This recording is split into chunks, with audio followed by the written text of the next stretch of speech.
जो निकलकर बादलों की गोद से थी अभी एक बूंद कुछ आगे बढ़ी, सोचने फिर यही जीने लगी, आह तेरे भाग्य में क्या बदा। वाह, क्योंकि जब भी टेम्पटेशन के आगे निकलते हैं तो एक बार नज़र जरूर जाती है और मुंह में पानी आता है। धीरे धीरे अगर हम उसमें मिलाते हैं तो धीरे धीरे स्लो पॉइजन उसके शरीर में जाता रहता है। आज टेम्पटेशन हर कोई जानता है, बरेली में, मुरादाबाद में हर कोई जानता है। मैं इनको दे रहा हूँ, सैलरी देता हूँ इनको, ये करता हूँ, लेकिन अब मैं सोचता हूँ कि ये मेरे को कमा के दे रहे हैं। उसके पीछे कुछ चैलेंजेस भी होते हैं जो शायद किसी को नहीं पता होते हैं। क्या आपके साथ भी कुछ ऐसे चैलेंजेस आए इस बिजनेस में जो आज हमारे पॉडकास्ट के माध्यम से आप लोगों के साथ शेयर करना चाहेंगे? नमस्कार दोस्तों, आप सभी का फिर से स्वागत है संवाद दिल से पॉडकास्ट स्टूडियो में। जैसा कि आपको पता है, इस चैनल पर हम बात करते हैं दिल से, और हम आपके लिए लेकर आते हैं एक ऐसा संवाद, एक ऐसा पॉडकास्ट जहां से आपको इंस्पिरेशन मिलता है, कुछ ज़िंदगी में सीखने को मिलता है। हम आपको मिलाते हैं ऐसी शख्सियत से जिनसे आप बहुत कुछ सीख सकते हैं कि कैसे उन्होंने सफलता पाई। इसी सीरीज़ में आज हमारे साथ हैं टेम्पटेशन फूड के ऑनर श्री सुरेंद्र त्यागी जी, जिन्होंने बहुत ही कम समय में, मैं कहूँगा कि बरेली की जनता के दिलों पर वो राज करते हैं। और ऐसा कहा जाता है कि ज़बान से दिल तक, अगर किसी के दिल तक पहुँचना है तो पहले ज़बान तक पहुँचो। शायद इसी स्लोगन को उन्होंने सुना और बरेली की स्पेशली मैं कहूँगा यूथ बहुत ज़्यादा उनके जो आउटलेट्स हैं उन पर जाती हैं, और स्पेशली केक्स, बेकरी, स्वीट्स और भी बहुत कुछ है। चलिए जानते हैं उन्हीं से। नमस्कार सर। नमस्कार। आपका स्वागत है हमारे इस चैनल में। सबसे पहले मैं जानना चाहूँगा आपके बारे में, और जनता भी चाहेगी आपके बारे में, कि आपने कैसे यात्रा शुरू की, आप कहाँ से, कैसे बरेली से आपने सफ़र शुरू किया? डॉक्टर साहब, मैं ज़िला मेरठ का एक छोटा सा गांव है नारंगपुर, वहाँ मेरा जन्म हुआ। एक किसान परिवार में जन्म हुआ। प्रारंभिक शिक्षा मैंने वहीं से प्राप्त की है। शिक्षा के साथ साथ खेती करना भी अनिवार्य होता है जी, लेकिन जैसे जैसे बड़े हुए हम तो मन में एक बिज़नेस के प्रति जो है सोच रही थी हमारी, और मैं ये सोचता था कि ये जो हम खेती पैतृक तरीके से करते आ रहे हैं, इसको बिज़नेस के रूप में हम कैसे डेवलप करें, बिज़नेस की तरीके से हम खेती करें। बट गांव में एक सोच होता है कि पढ़ाई करनी है और नौकरी करनी है। इसी उद्देश्य को लेकर के हमने पढ़ाई की, और मैंने एमएससी मेरठ से MSc mathematics, MA economics, BEd करने के बाद में एक इंटर कॉलेज में मैथ साइंस के टीचर के पद पर कार्य प्रारंभ किया। लगभग 15 साल अध्यापन का कार्य किया, लेकिन मन में बिजनेस की लालसा थी, और एक मन में सवाल उठता था कि हम जॉब सीकर क्यों बने, जॉब क्रिएटर क्यों ना बने, जॉब प्रोवाइडर क्यों ना बने जी। इसी सोच को लेके एक बार 2013 में मेरे को मौका मिला, और बरेली में टेम्पटेशन खोलने का ये मौका, नौकरी छोड़ करके मैंने टेम्पटेशन बेकरी बरेली में खोला। ओके, तो मैं यहीं पर आपसे पूछना चाहूँगा कि जब आपने निर्णय लिया, एक आप टीचर से और आप बिज़नेस में आए, तो आपको घर वालों ने नहीं रोका? क्योंकि एक, जैसा आपने कहा कि एक आप मीडियम क्लास फैमिली से थे, गांव से थे, जनरली रोका जाता है, एक डराया जाता है कि आप बिज़नेस में कैसे जाओगे, क्योंकि बिज़नेस में जहां हमें बहुत अच्छी चीज़ें भी दिखती हैं, बहुत कुछ करने को भी मिलता है, साथ में कहीं ना कहीं रिस्क भी होती है कि कहीं फेल ना हो जाए, आप लाखों रुपए लगाएं, कहीं वो पैसे डूब ना जाए। तो आपको आपके घर वालों से सपोर्ट मिला या एक डराया गया, क्या रहा आपके साथ? देखिए, दोनों चीज़ें हैं। ये तो है कि जो है डराया तो जाता है जी, और चूँकि बिजनेस एक रिस्क के रूप में देखा जाता है जी, इसलिए आम पब्लिक या आम लोग इसकी ओर को जाने से डरते हैं जी, कि पैसा डूब जाएगा, आगे क्या होगा, भविष्य क्या होगा। लेकिन मेरे परिवार ने मेरे को सहयोग दिया, और काफ़ी, और एक जो है अयोध्या सिंह उपाध्याय की एक कविता है जी, एक बूंद। बिल्कुल सुनाइए। और जो निकलकर बादलों की गोद से थी अभी एक बूंद कुछ आगे बढ़ी, सोचने फिर यही जीने लगी, आह तेरे भाग्य में क्या बदा। वाह। तो वो बूंद की जो कविता है वो उसका मेरे जीवन पर बहुत प्रभाव पड़ा है जी। हरिओत जी की ये कविता है, और उसमें बूंद जब घर से निकलती, बादलों की गोद से निकलती है रास्ते तो वो में ये ट्रैवल सोचती जाती है कि मैं पता नहीं आज किसी अंगारे पे गिरूंगी या धूल में मिल जाऊंगी या किसी कमल के फूल पर गिरूंगी, और यही सोचते सोचते वो आगे बढ़ रही होती है और एक अचानक एक हवा का झोंका उसको समुद्र की ओर को ले जाता है और एक सुंदर से सीप का मुंह था खुला, वह उसी में जा गिरी, मोती बनी। लोग यूं ही है समझते सोचते कि उनके भाग्य में क्या बदा। तो ये सारी चीज़ें भी मेरे जीवन पर भी लागू हुई थी। तो उस बूंद की वजह से और अपने परिवार की वजह से एक दृढ़ निश्चय करने के बाद में मैंने ये डिसीज़न लिया, नहीं हमें आगे बढ़ना है, हमें आगे बढ़ना है, हम जॉब देने वाले बनेंगे, हम जॉब सीकर नहीं बनेंगे, हमें आगे बढ़ना है, बड़ा आदमी बनना है और बिजनेस करना है। आपने जो अपनी संस्था का नाम टेम्पटेशन ही क्यों रखा? सर टेम्पटेशन टेम्पटिंग से बना है। टेम्पटिंग मीन्स ललचाना, माउथ वाटरिंग। जैसे स्वादिष्ट व्यंजन जब बनते हैं तो मुंह में पानी आ जाता है जी, और उसको बोलते हैं इंग्लिश में टेम्पटिंग। तो उसी से बना है टेम्पटेशन। तो चूंकि अच्छा खाना पसंद करने वाला और अच्छा बनाने वाला जी, इन दोनों ही जो है एक फूड बिजनेस की ओर को प्रेरित करते हैं। बहुत बढ़िया। ये खैर आपने जो भी नाम रखा है ये एकदम सही है, क्योंकि जब भी टेम्पटेशन के आगे निकलते हैं तो एक बार नज़र ज़रूर जाती है और मुंह में पानी आता है। बहुत बढ़िया। मतलब आपने एक तरीके से, मुझे नहीं पता, जनरली एक होता है कंपनियां एक पूरा इसके लिए खर्चा करती हैं कि उनकी तरफ ध्यान जाए तो मुंह में पानी आए, बट आपने नाम भी वही रखा है। बहुत अच्छी सोच के साथ आपने नाम रखा है। मैं बहुत सारे सवाल आपके लिए लेकर आया हूँ। जी।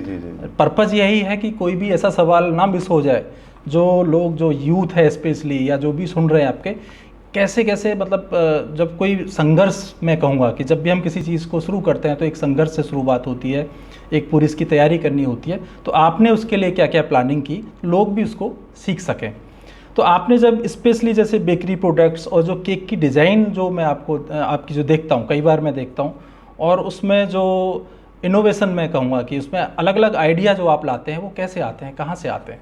देखिए, भोजन एक ईश्वरीय प्रसाद है जी। इसको खाने वाला और बनाने वाला, मैं समझता हूँ दोनों ही भगवान के रूप हैं। भोजन, फूड ऐसा होना चाहिए जो हेल्दी भी हो और टेस्टी भी हो जी, और जिसमें अच्छे क्वालिटी के इंग्रेडिएंट्स यूज़ किए गए हों, कुशल कारीगरों द्वारा हाइजेनिक तरीके से बनाया गया भोजन होना चाहिए।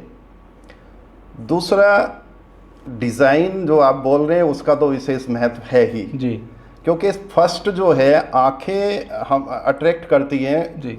तो अगर सुंदरता केक या किसी प्रोडक्ट में होगी तो फर्स्ट अट्रैक्शन हमारा वही होगा। तो लोग हमारे पास में रिक्वायरमेंट लेके आते हैं कि ये चीज़ें हमारा जो है केक या डिज़ाइन या ये सारी चीज़ें ऐसे बननी हैं, तो हम उसी के तरीके से उसी की सोच लेकर के कुशल कारीगरों द्वारा वो चीज़ तैयार करा देते हैं। बहुत बढ़िया। मैंने अक्सर कहीं पे आप ही की शॉप पे आप ही की किसी कारीगर से सुना है कि आपकी जो ब्रेड हैं जी, वो बहुत ज़्यादा लंबे समय तक नहीं चलती जी।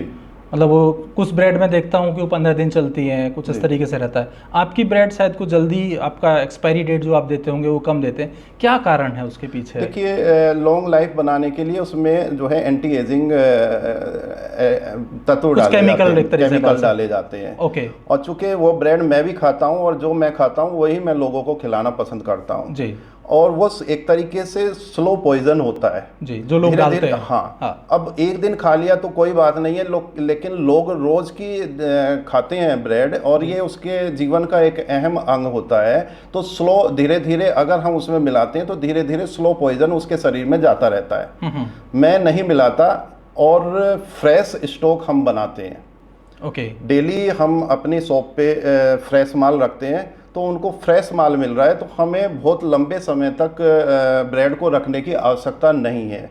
तो हम उसमें कोई प्रिजर्वेटिव नहीं मिलाते, इसलिए उसकी थोड़ा लाइफ कम हो सकती है। प्रिजर्वेटिव शरीर के लिए हानिकारक होते हैं, लेकिन लोग बाग उसकी लाइफ को बढ़ाने के लिए उसमें काफ़ी प्रिजर्वेटिव मिलाते हैं। तो ऐसी कौन सी चीज़ हैं जो आपको एक अलग रखती हैं बाकी सबसे? देखिए, जो मैं खा सकता हूँ मैं अपने कस्टमर को भी वही खिलाना पसंद करता हूँ। अच्छी क्वालिटी होनी चाहिए, और भी मैंने बताया वो हेल्दी भी हो और टेस्टी भी हो, और कोई भी उसमें ऐसा हानिकारक तत्व नहीं होना चाहिए जो कस्टमर को या नुकसान दे हो। तो नीट, फ्रेश और अच्छे जो है मसालों या इंग्रेडिएंट्स द्वारा बना हुआ प्रोडक्ट होना चाहिए। आप वही जो खुद खा सकते हैं वही मैं कर सकता। बहुत सुंदर। मेरी एक टैग लाइन भी है, great test without compromise. Without compromise. तो ये जो है इसको सोच कर जनरली दोनों चीज़ें एक साथ नहीं मिलती हैं। कंप्रोमाइज मतलब कुछ ना कुछ उसमें मैं कहूँगा कुछ केमिकल टाइप चीज़ें मिलानी पड़ती हैं, जब ज़्यादा टेस्ट मिलाते। बहुत सुंदर सर, बहुत सुंदर। ऐसा होता है कि जब भी कोई सफल, मैं आपको सफल इसलिए कह रहा हूँ कि आज कितने आउटलेट्स हैं सर आपके? हमारे वैसे तो टोटल 32 आउटलेट हैं। बरेली में हमारे 5-6 आउटलेट हैं। बरेली, इसके अलावा कहाँ हैं? हम हमारे मुरादाबाद में, बड़े भाई मुरादाबाद देखते हैं, और आसपास के सब जिलों में हैं। पीलीभीत है, शाहजहानपुर है, बदायूं है, रामपुर है, चंदौसी है, नोएडा है हमारा, संभल में है, तो आसपास के बिजनौर में है। अक्सर लोग सफलता देखते हैं, आज टेम्पटेशन हर कोई जानता है, बरेली में, मुरादाबाद में हर कोई जानता है, लेकिन जब भी हम किसी चीज़ को एक्सपेंड करते हैं, एक लेवल पर लेकर जाते हैं, तो उसके पीछे कुछ चैलेंजेस भी होते हैं जो शायद किसी को नहीं पता होते हैं। क्या आपके साथ भी कुछ ऐसे चैलेंजेस आए इस बिज़नेस में जो आज हमारे पॉडकास्ट के माध्यम से आप लोगों के साथ शेयर करना चाहेंगे? चैलेंजेस तो हर क्षेत्र में आते हैं, और सबसे बड़ा तो चैलेंज जब मैंने नौकरी छोड़ करके बिजनेस के दुनिया में पहला कदम रखा था, सबसे बड़ा चैलेंज वो था। मेरे को कई दिन तक, मेरे को याद है कई दिन तक मैं जो है परेशानी में डूबा रहा कि क्या होगा। मैंने अभी बताया कि एक बूंद और परिवार के सहयोग से मेरे को प्रेरणा मिली, और आज मैं आगे के लिए ये चल रहा हूँ। दूसरा, अध्यात्म और आपका जो है संतुलन। ये मेरा सवाल आने वाला था, जब आपने पहले ही बोल दिया कि इस इतने सारी, क्योंकि काफ़ी कुछ लेबर आपके साथ होगी, बहुत सारे चैलेंज लगे रहते हैं, तो आप अपने आध्यात्मिकता या अपने संतुलन से कैसे मतलब स्थापित करते हैं? कैसे आप मैं जब भी आपसे मिलता हूँ बड़े शांत, रिलैक्स आप रहते हैं, हंसते रहते हैं, जैसे अभी मुस्कुरा रहे हैं। देखिए, आध्यात्मिकता और संतुलित व्यक्तित्व का हमारे जीवन पर बहुत प्रभाव पड़ता है जी। दोनों, जैसे आध्यात्मिकता है तो इसमें गहराई से जीवन जीने की कला, आत्मबोध, आत्मज्ञान जी। संतुलित जो है व्यवहार, धैर्य, शांति, ये सब स्पिरिचुअलिटी से ये सारे आध्यात्मिकता के अंतर्गत आते हैं। हमें संकटों से उबरने की शक्ति आध्यात्मिकता से प्रदान होती है। कभी भी कोई डर, भय, क्योंकि हमने उसको जीवन को गहराई से समझा है आध्यात्मिकता के द्वारा जी। और संतुलित जो जीवन है उसी में स्थिर मन, और एक स्थिर मन के द्वारा डिसीजन लेने की जो पावर बनती है जी, वो आध्यात्मिकता के द्वारा हमें प्राप्त होती है। तो बिना डर, बिना भय, संतुलित और स्थिर मन के द्वारा जब हम कोई डिसीजन लेते हैं तो वो पार होते हैं। तो उसके लिए आप क्या करते हैं? बहुत ही गहरा प्रश्न है, अंदर का प्रश्न है, बट फिर भी बताइए कि आप क्या करते हैं? मैं मॉर्निंग में सुबह जल्दी उठ करके कुछ देर योगा, शांत मन के द्वारा ओम और अनुलोम विलोम ये सारी चीज़ें करता हूँ, और कुछ पुस्तकों का अध्ययन करता हूँ कि ये वास्तव में क्या है। मैं, ये गहरा विषय है, बहुत गहरा विषय है, थोड़ा सा ही मैं पूछूंगा, ज़्यादा नहीं। तो उनके द्वारा मानसिक शांति मिलती है। पहले मैं सोचता था, जैसे मैं सोचता हूँ कि पहले मैं सोचता था कि मैं इनको लोगों को रोज़गार दे रहा हूँ जी जी। अब मैं ये सोचता हूँ कि ये मेरे लिए काम कर रहे हैं, ये मेरे को कमा के दे रहे हैं। पहले मैं ये सोचता था कि मैं इनको दे रहा हूँ, सैलरी देता हूँ इनको, ये करता हूँ, लेकिन अब मैं सोचता हूँ कि ये मेरे को कमा के दे रहे हैं। तो उसी से शांति हो जाती है। और कभी नुकसान होते हैं या कुछ, तो मैं ये समझता हूँ कि ये इसका एक पार्ट है। तो अगर ये पार्ट समझ लोगे कि ये बिजनेस के जो चढ़ाव उतार आते हैं ये इसके पार्ट है, तो मन को अपने आप शांति मिल जाती है। बहुत सुंदर सर, बहुत सुंदर। तो ऐसा कुछ पूरे बिजनेस में बताइए कि कभी इमोशनल ऐसा कोई मोमेंट रहा हो जिसमें किसी ने आके कहा हो कि ये केक खाने से, ये मिठाई खाने से मेरी बच्ची खुश हो, मतलब कुछ भी आपको लगा हो कि you are on the right path, you are on the right track और आपका जीवन सफलता की तरफ, एक आत्मिक संतुष्टि की तरफ बढ़ रहा है? देखिए, सबसे मन प्रसन्न तभी होता है जब लोग आके बोलते हैं कि आपका जो प्रोडक्ट हमने यूज़ किया उसमें मज़ा आ गया, बहुत स्वादिष्ट था और हमने ऐसा कभी नहीं खाया, और वो थैंक्स बोलते हैं तो हमें जो है गदगद हो जाते हैं हम।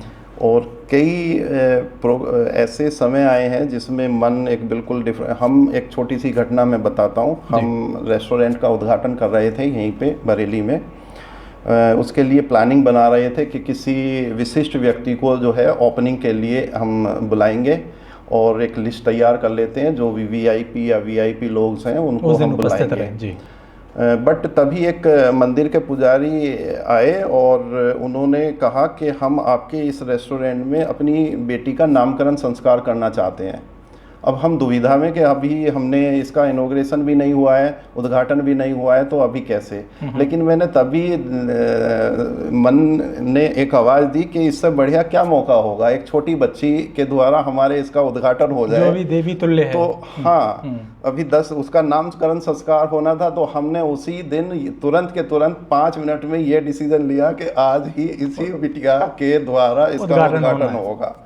तो सबने थैंक्स बोला और हमें बहुत अच्छा लगा कि हम एक बड़े व्यक्तियों को ना लेके उस छोटी बच्ची से जो एक लक्ष्मी का रूप थी, और भगवान की ये दुआ है कि आज वो रेस्टोरेंट चल भी बहुत अच्छा रहा है, लोग लाइक कर रहे हैं।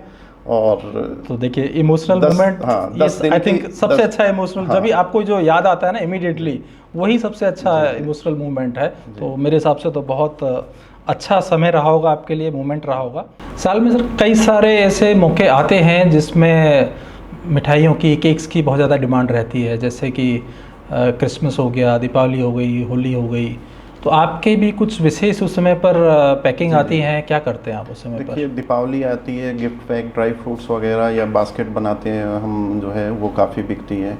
और इनके साथ साथ होली या कुछ स्पेशल डेज आते हैं जिसमें केक की बहुत ज़्यादा डिमांड होती है। बर्थडे और एनिवर्सरी के साथ साथ आजकल mother's day, father's day, doctor's day, इन पे सब पे केक, डिज़ाइनर केक की डिमांड आती है।